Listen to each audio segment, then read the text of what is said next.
아멘. 이 시간 말씀을 받겠습니다. 이 복된 시간에 주시는 하나님의 말씀은 창세기 37장입니다. 창세기 37장 5절에서 11절까지 말씀입니다.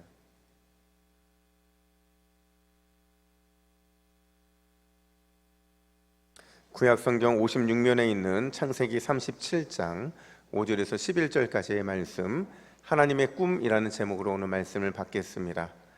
우리 5절부터 11절까지 한 절씩 교독해 읽겠습니다. 요셉이 꿈을 꾸고 자기 형들에게 말하며 그들이 그를 더욱 미워하였더라. 요셉이 그들에게 이르되 청하건대 내가 꾼 꿈을 들으시오. 우리가 밭에서 곡식단을 묶더니 내 단은 일어서고 당신들의 단은 내 단을 둘러서서 절하더이다. 우리 형들이 그에게 이르고 내가 참으로 우리의 왕이 되겠느냐, 참으로 우리를 다스리게 되겠느냐 하고 그의 꿈과 그의 말로 말미암아 그를 더욱 미워하였더니 요셉이 다시 꿈을 꾸고 그의 형들에게 말하여 이르되 내가 또 꿈을 꾼즉 해와 달과 11별이 내게 절하더이다 하니라. 그가 그의 꿈을 아버지와 형들에게 말하며 아버지가 그를 꾸짖고 그에게 이르되 내가 꾼 꿈이 무엇이냐, 나와 내 어머니와 내 형들이 참으로 가서 땅에 엎드려 내게 절하겠느냐. 함께 했습니다. 그의 형들은 시기하되 그의 아버지는 그 말을 간직해 두었더라. 아멘.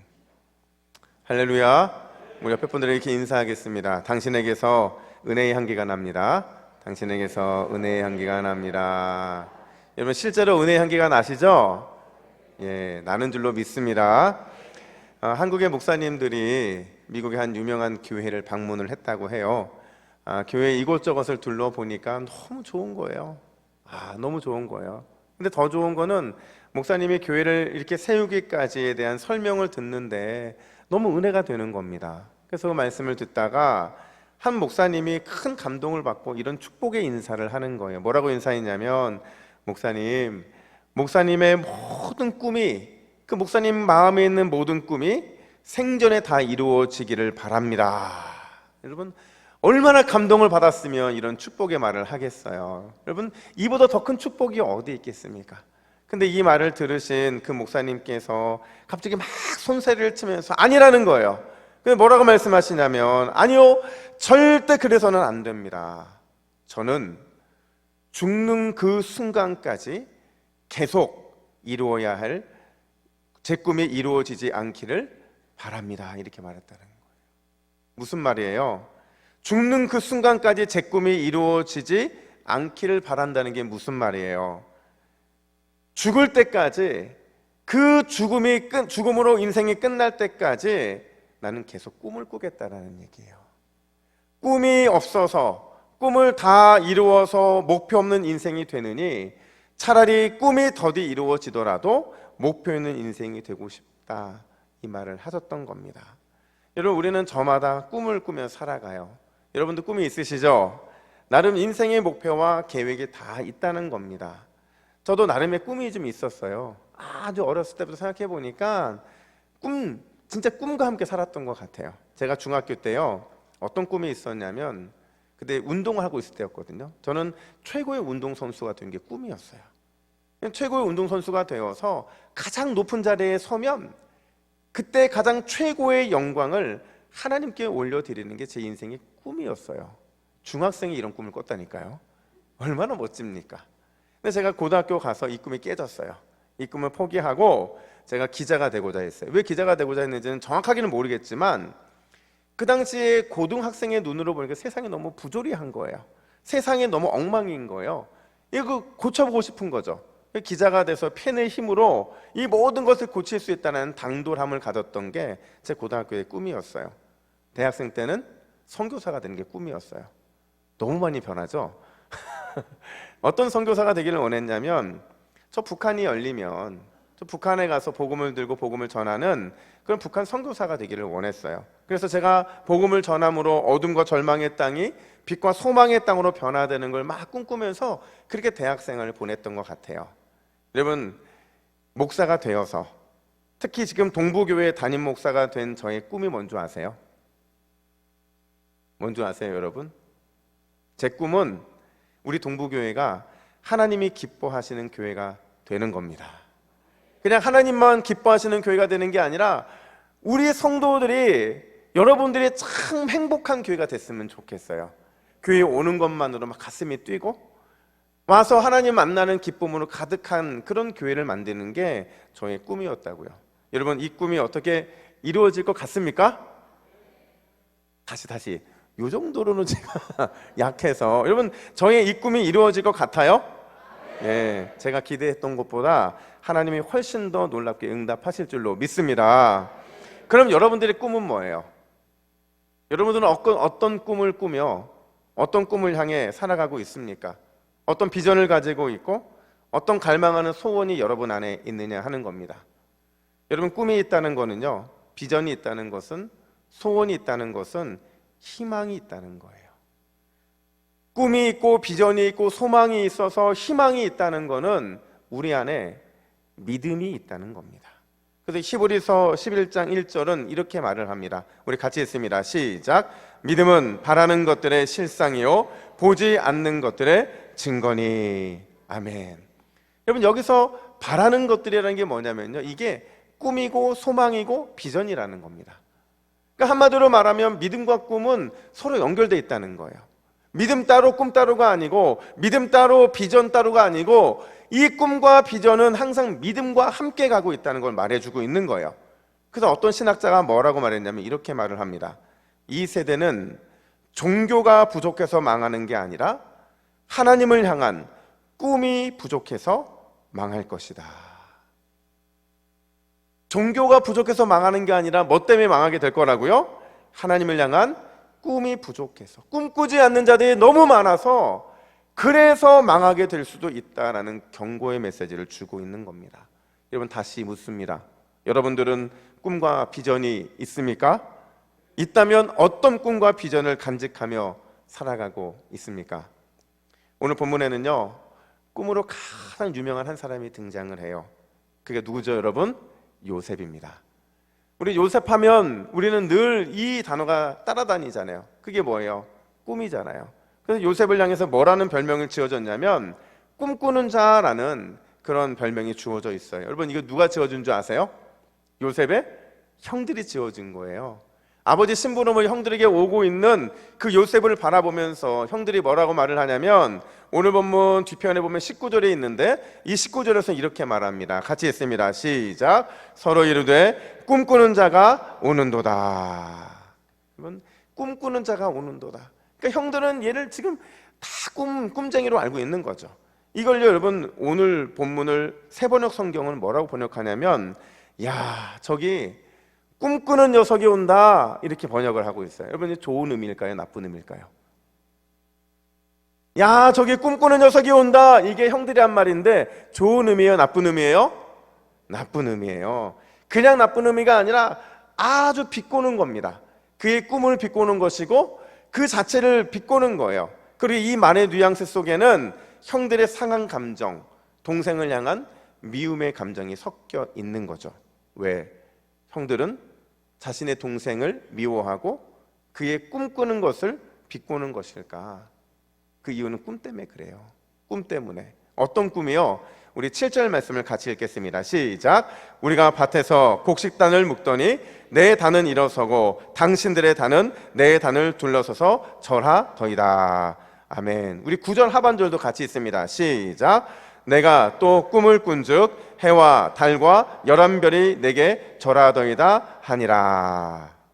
여러분, 요셉이 미움을 당한 이유는요, 요셉이 형들로부터 비꼼을 당한 이유는 이 꿈 때문에 그런데, 이 꿈이요, 형들의 자존심을 상하게 만들었어요. 기분 나쁘게 한 겁니다. 왜요? 그 당시 상황으로 보면 요셉의 이 꿈은 가족의 질서를 무너뜨리는 거예요. 가정의 위계 질서를 무너뜨리는 겁니다. 여러분, 생각해 보세요. 지금 요셉이 몇 번째 아들인 줄 아세요? 11번째 아들이에요. 그러면 위부터 재산을 받으면 몇 번째 돌아와야 된다는 거예요? 11번째 돌아와야 되는데, 지금 요셉의 꿈에 보면 이 질서가 다 무너지는 거예요. 그냥 곡식단들이 있는데 이 곡식단들이 다 요셉한테 절을 하고 있고, 심지어 아버지를 상징하는 해, 어머니를 상징하는 달, 형들을 상징하는 이 별들이 다 자기에게 절을 한다는 거죠. 이건 여러분 그 당시로서는 상상을 할 수 없는 이런 패역한 꿈이었다라는 거죠. 근데 사실 여러분 요셉이요, 꿈을 꿨기 때문에 형들에게 미움만 받는 건 아니에요. 왜 그가 미움을 받았냐면, 여러분 잘 아시는 것처럼 그의 아버지 야곱이 요셉을 편애했잖아요. 아주 심하게 편애했습니다. 야곱이 요셉을 특별히 사랑했어요. 그걸 오늘 본문 3절은 이렇게 묘사를 해줘요. 우리 3절도 같이 있습니다. 시작. 요셉은 노년에 얻은 아들이므로 이스라엘의 여러 아들들보다 그를 더 사랑함으로 그를 위하여 채색 옷을 지었더니. 한번 물어볼게요. 여러분, 자녀들 중에서 아픈 손가락 있어요, 없어요? 있죠. 아픈 손가락 다 있습니다. 다른 형제들보다 아주 조금 부족해도 그게 그렇게 아파요. 여러분, 야곱에게 있어서 아픈 손가락이 있었어요. 야곱에게 있어서 정말 아픈 손가락의 자녀가 하나 있는데 그게 누구예요? 요셉이에요. 왜냐하면 요셉은요, 그렇게 야곱이 사랑했던 라헬이 어렵게 낳은 아들이었고, 그것뿐만 아니라 요셉이 어렸을 때 라헬이 죽어요. 그러니까 어머니 없이 살아야 되는 인생이니까 얼마나 불쌍했겠어요. 그렇지 않아도 형들이, 지금 엄청 큰 형들이 이렇게 많이 있는데 그 형들 사이에 살아간다는 게 얼마나 어렵겠어요. 그러니까 야곱이 볼 때는 요셉이 참 불쌍하게 여겼던 것이고, 그래서 그를 더 사랑할 수밖에 없었고, 심지어 그에게 채색 옷을 입혀주면서 어머니의 못다한 사랑을 아버지가 다 해주고 싶은 그런 마음이 들었다는 거죠. 그런데 이게 형들이 요셉을 미워하게 되는 그 미움의 마음을 불러일으키게 됐다라는 거예요. 근데 저는 생각해 보면 두고두고 이 장면에서 아쉬운 게 뭔지 아세요? 여러분, 요셉이요, 형들 사이에 자랐으면 적어도 눈치는 좀 배웠어야 돼요. 그렇죠? 형제들이 많은 가정의 특징 중에 하나는요, 그 아이들이 그 속에서 세상 사는 법을 다 배워 나와요. 그렇죠? 눈치를 보는 걸 정말 잘 하는데, 근데 참 오늘 본문에 나타난 이 요셉의 모습은 눈치가 너무 없어요. 진짜 완전 꽝이에요. 좋은 꿈을 꿀 수 있어요. 그럼 그 꿈을 좀 가슴에 간직하면 안 됩니까? 그냥 가슴에 간직하고 있다가 하나님, 저 이 꿈 믿어요, 이 꿈 이루어졌으면 좋겠어요, 하나님 이 꿈을 반드시 이루어주세요, 이렇게 기도해도 되는데 요셉은 그렇게 하지 않는 거예요. 여러분, 이때 요셉의 나이가 몇 살인 줄 아세요? 17살이에요. 대부분 유대인들은 지금도 그렇지만 12, 13세 때 성인식을 치르거든요. 12, 13세 때 성인식을 치른다는 얘기는 지금 요셉이 17살이니까 성인이라는 얘기예요? 성인이 아니라는 얘기예요? 성인인 거예요. 성인인데 지금 이러고 있다고요. 사람 눈치도 살피지 못하고 사리 분별도 하지 못하고, 그러니까 눈치 없는 말과 행동을 하고 있는 거죠. 여러분, 왜 요셉은 이렇게 눈치 없는 말과 행동을 하고 있는 것일까? 여러분, 이게요, 오늘 꿈쟁이 요셉에게서 우리가 배워야 될 거예요. 겉으로 볼 때는 그의 눈치 없어 보이는 말과 행동, 그게 참 답답해 보이지만 그 속에 담긴 신앙적인 동기를 찾는 게 오늘 본문의 목적이라고요. 여러분, 과연 요셉은 왜 특별히 형들의 미움을 각오하면서까지 이렇게 행동하고 이렇게 말을 하고 있는 것일까? 첫 번째로요, 요셉의 꿈과 비전이 너무나도 생생했기 때문인 겁니다. 여러분, 꿈과 비전이 생생했다는 게 뭐예요? 강력한 인상이 남았다는 거예요. 꿈으로 인해서 마음에 감당할 수 없는 감동이 있었던 겁니다. 심장이 막 뛰는 거예요. 도저히 나 혼자 감당할 수 없을 만큼 막 심장이 뛰는 거예요. 이거를 한마디로 말하면 요셉의 꿈은 어떤 꿈이냐면 살아있는 꿈이었다라는 겁니다. 물론 요셉은요, 지금 자신이 어떤 꿈을 꾸는지에 대해서 정확하게 의미는 몰랐을 거예요. 그냥 꿈을 꿨을 뿐인데 그 꿈이, 뜻도 모르는 꿈이 잠을 이룰 수 없을 정도로 막 본인을 생생하게 만드는 거죠. 가만히 있어도 꿈 생각이 나고, 여기 가도 꿈 생각, 저기 가도 꿈 생각, 이런 꿈 생각이 나는 거죠. 우리 5절 상반절 말씀을 볼까요? 우리 같이 있습니다. 시작. 요셉이 꿈을 꾸고 자기 형들에게 말하매. 여러분, 이게요, 굉장히 빠른 시간을 표현해주는 표현이거든요. 요셉이 꿈을 꾸자마자 형들에게 말했다는 거예요. 아니, 정확하게 표현하면 요셉은 도저히 꿈을 담아낼 수가 없었던 거예요. 말하지 않을 수가 없었던 거죠. 왜요? 그 꿈이 너무 생생하니까. 그 꿈이 너무 강렬했기 때문에 그 꿈을 말하지 않을 수가 없었던 거예요. 심지어 6절에 보니까요, 요셉은 형들에게 자신의 꿈 이야기를 들어달라고 간청을 합니다. 우리 6절 말씀도 함께 있습니다. 시작. 요셉이 그들에게 이르되 청하건대 내가 꿈을 들으시오. 느껴지세요? 요셉이 이 감당할 수 없는 꿈을 꾸고 나서 형들한테 형들 제발 제 꿈을 좀 들어주세요, 이런 지금 요청을 하고 있는 겁니다. 여러분, 요셉의 이런 신속함, 이런 간절함이 뭘 의미하는 걸까? 이건요, 요셉 스스로가 그걸 깨달은 거예요. 뭘 깨달았냐면 자신의 꿈을 꾸게 하신 게 누구라고요? 하나님이신 걸 깨달은 겁니다. 요셉은 궁금했거든요. 아버지로부터 들었던 아브라함의 하나님이 누군지 궁금했고, 이삭의 하나님이 누군지 궁금했고, 심지어 아버지 야곱의 하나님이 누군지도 궁금했는데, 그 말로만 듣던 아브라함의 하나님, 할아버지 이삭의 하나님, 아버지 야곱의 하나님을 지금 자신이 만난 거예요. 너무 큰 감동 아니겠어요? 그게 얼마나 생생한지 말하지 않고서는 참을 수 없을 만큼 그렇게 간절했다는 거죠. 여러분, 이 마음이요, 이 요셉의 마음이 하나님이 주신 꿈을 품고 살아가는 그런 사람들의 마음인 줄로 믿습니다. 여러분, 우리는 이 마음을 가져야 되는 거죠. 이 마음이 우리에게도 있어야 된다고요. 요셉이 꿈을 꾸고 그 꿈으로 인해서 말하지 않을 수 없을 만큼 막 벅차오르는 그 꿈이 우리 안에도 있어야 된다고요. 전하고 또 전해도 감당하지 못할 만큼 또 전하고 싶은 마음에 드는 그 꿈이 우리에게 있어야 된다고요. 왜요? 그 꿈은 하나님이 주신 꿈이니까요. 그 꿈은 우리에게 반드시 있어야 된다고요. 사실 요셉뿐만 아니라요, 여러분, 하나님이 사용하신 사람들이 있잖아요. 성경에는 많은 하나님이 사용한 사람들이 있는데, 제가 보면 성경에서 하나님이 쓰신 사람은 특별한 지식이 있는 사람이거나 특별한 지혜가 있거나 능력이 있거나 힘이 있는 사람들이 아니었어요. 하나님이 어떤 사람을 쓰시냐면 남다른 꿈을 꾸고 남들과 다른 비전을 품고 살아가는 사람들을 통해 하나님은 위대한 일들을 이루셨다는 거죠. 여러분, 하나님이 우리를 어떻게 사용하시는 줄 아세요? 우리 안에 생생한 꿈을 꾸게 하세요. 갑자기 하나님이 찾아오셔서 우리가 감당하지 못하는 꿈을 주시는 거예요.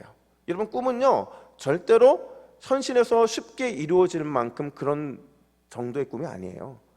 하나님이 주시는 꿈은 남들이 보면 이해하지 못하는 꿈이고, 나 자신도 믿음이 그게 이루어질 것인가에 대한 확신이 없는 그 정도의 꿈을 하나님 우리에게 주신다고요.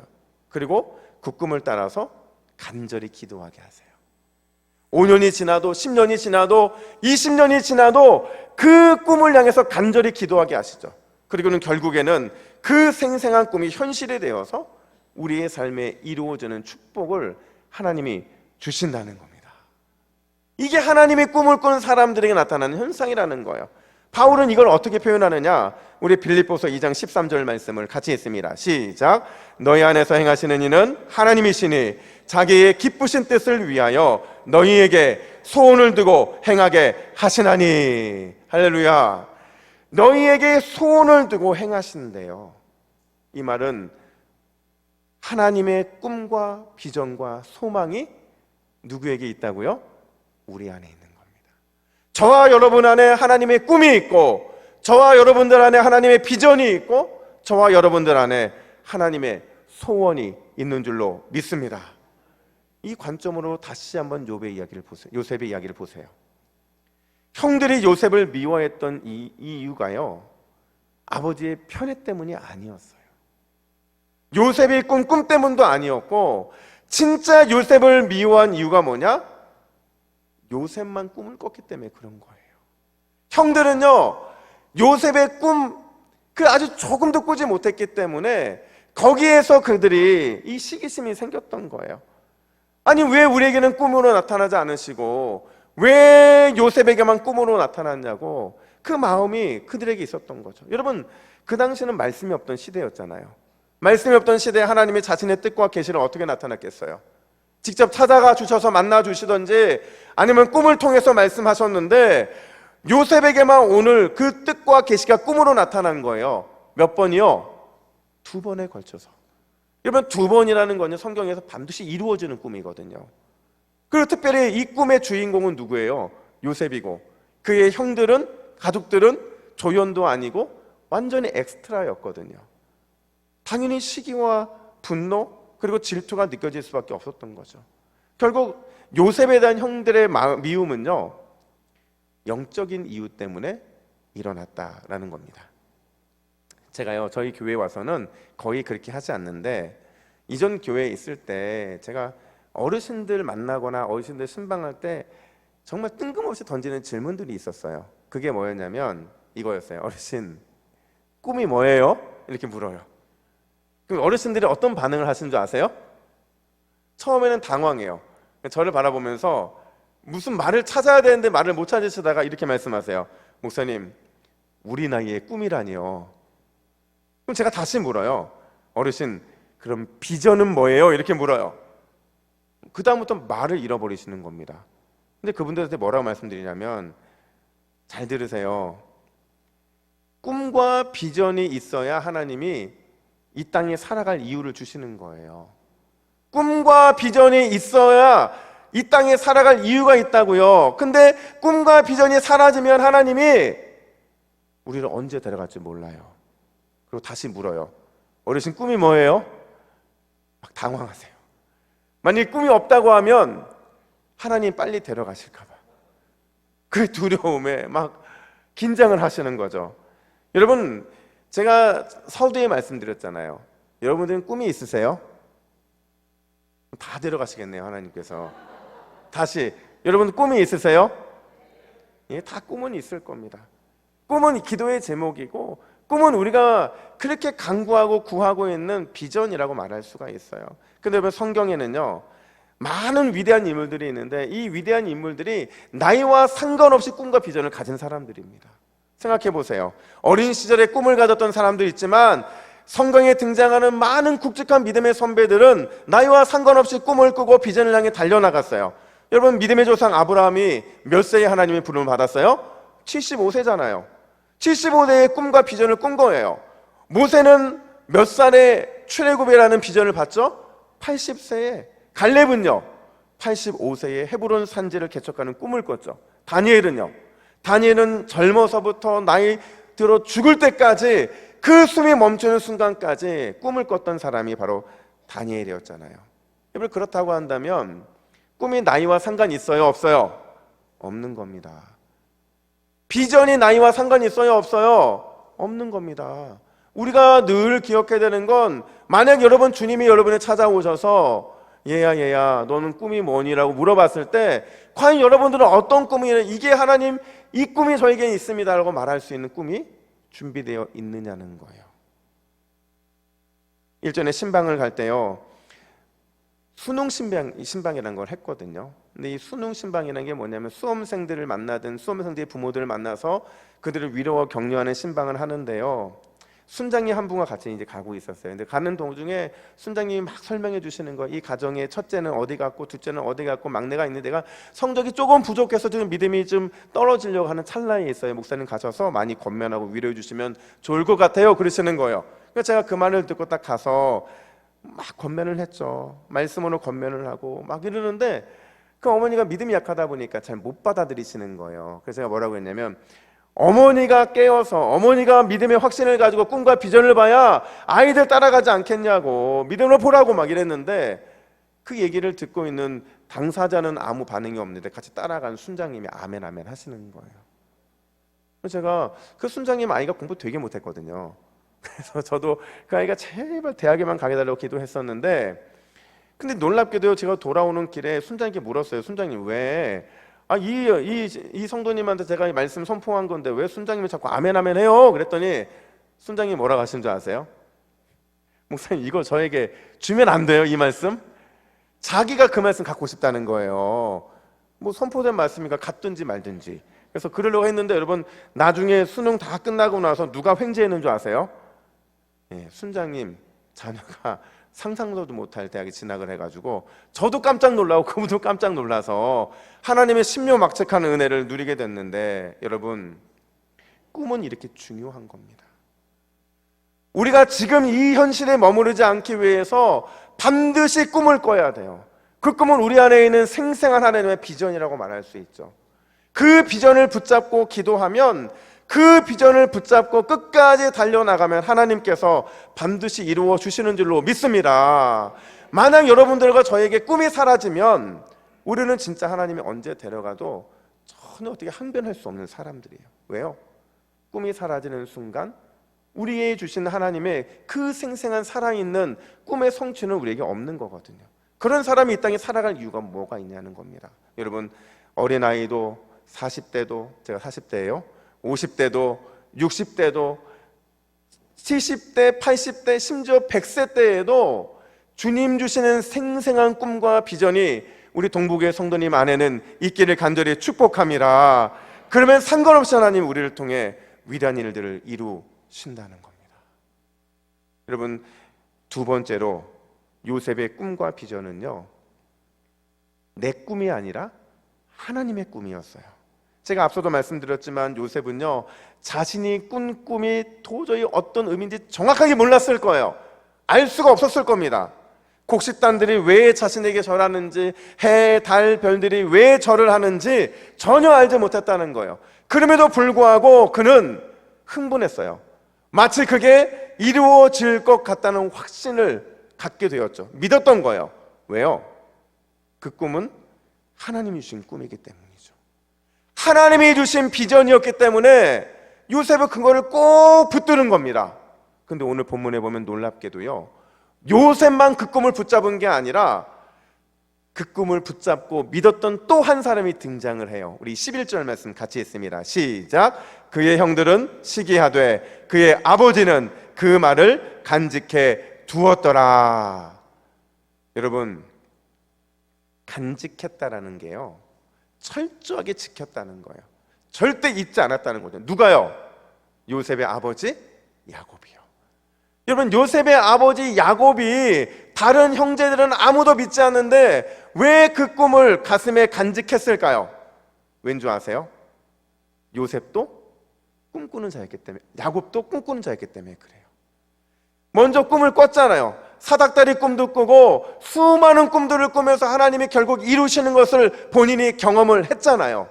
그걸 경험하고 나니까 자신의 아들 요셉이 꿈꾸고 있는 그 꿈이 마음에 걸려든 거죠.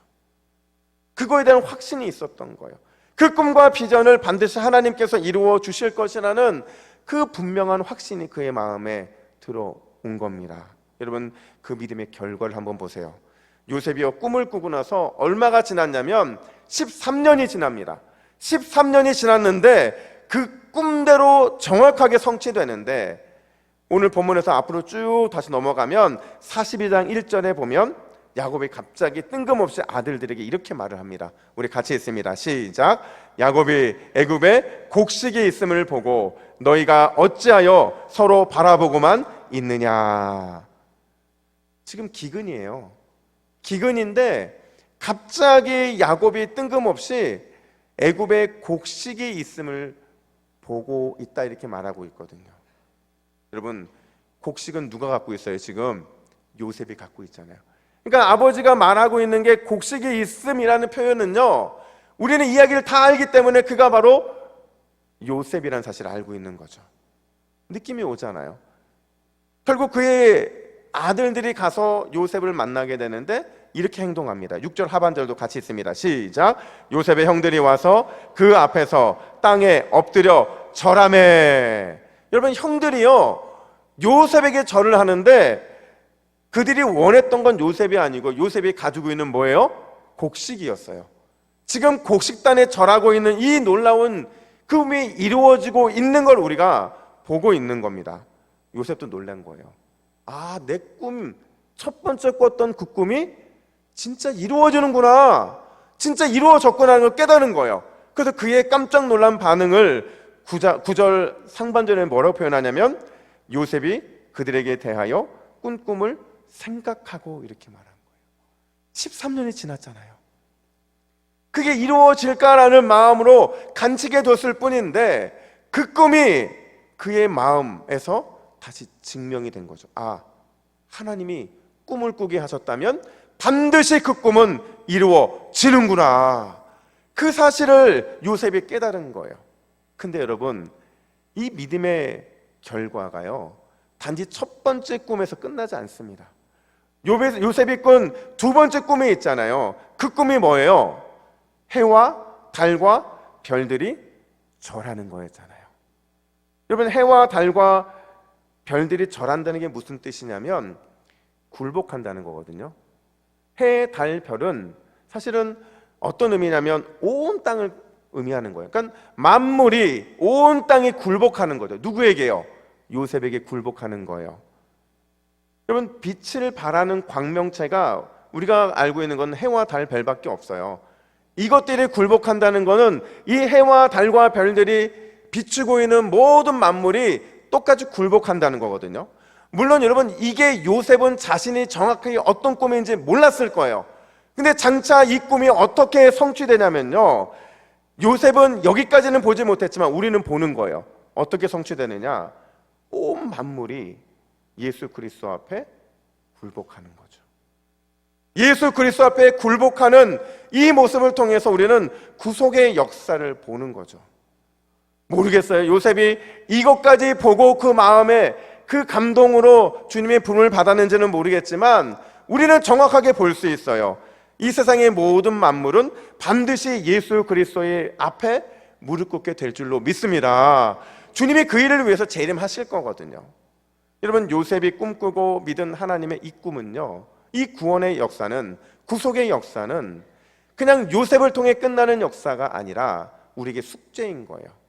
저와 여러분을 통해서 끊임없이 이루어져야 되는 숙제라는 겁니다. 여러분, 우리 동부교회가 존재하는 이유가 뭘까요? 우리가 왜 존재해요? 하나님의 꿈 때문인 줄로 믿습니다. 여러분의 가정이 믿음의 가정으로 지금 부름받은 이유가 뭐예요? 이건 역시도 하나님의 꿈 때문인 줄로 믿습니다. 우리가 예배하고 기도하고 봉사하고 섬기는 이 모든 자리에 있어야 하는 그 이유가 뭐냐?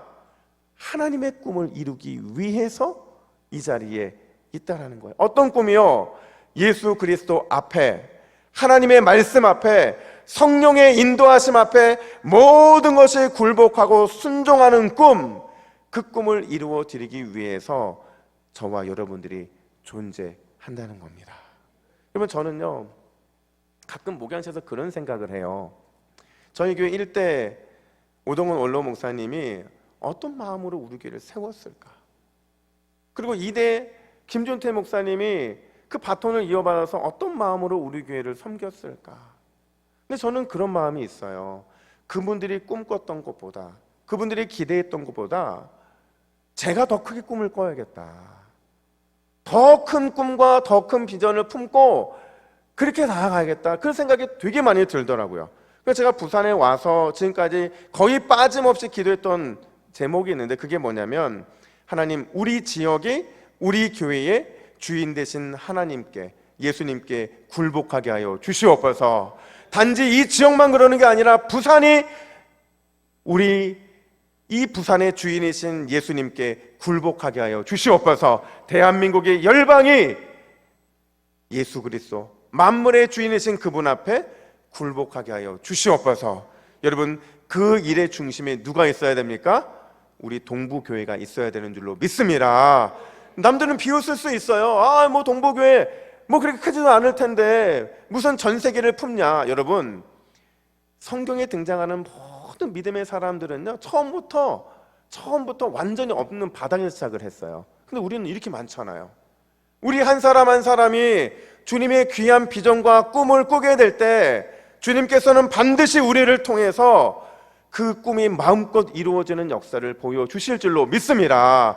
왜요? 이 꿈은 우리 꿈이 아니고 하나님의 꿈이시기 때문에 그렇죠. 만물이 예수 그리스도께 무릎 꿇는 것, 그건 우리 꿈이 아니고요, 하나님이 우리에게 주신 그 꿈을 살아내라고 주신 숙제이기 때문에 그렇던 겁니다.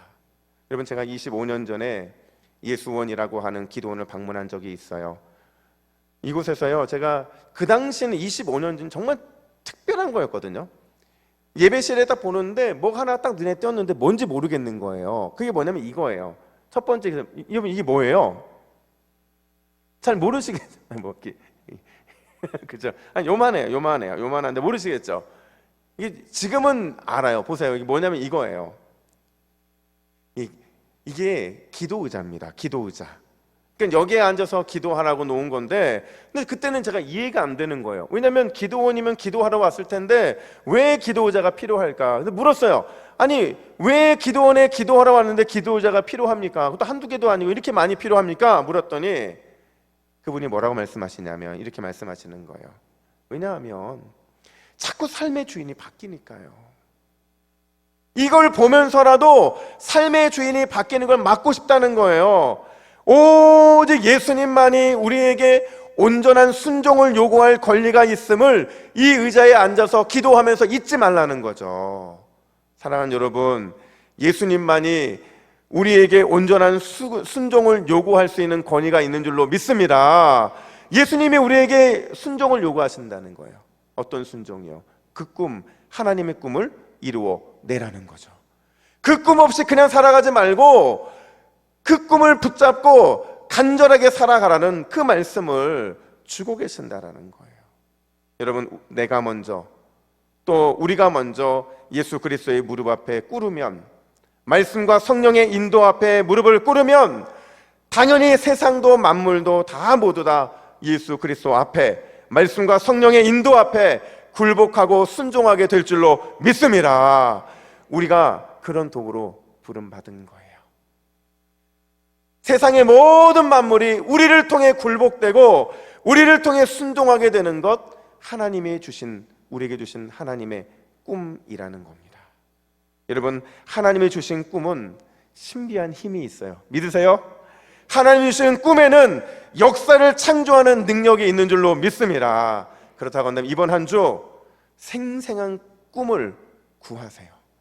하나님의 꿈을 구하고 그 꿈을 안고 믿음으로 꿈을 향해 달려나아갈 때 그 믿음으로 달려나간 꿈은 반드시 놀라운 성취의 경험을 우리에게 선물로 줄 줄로 믿습니다.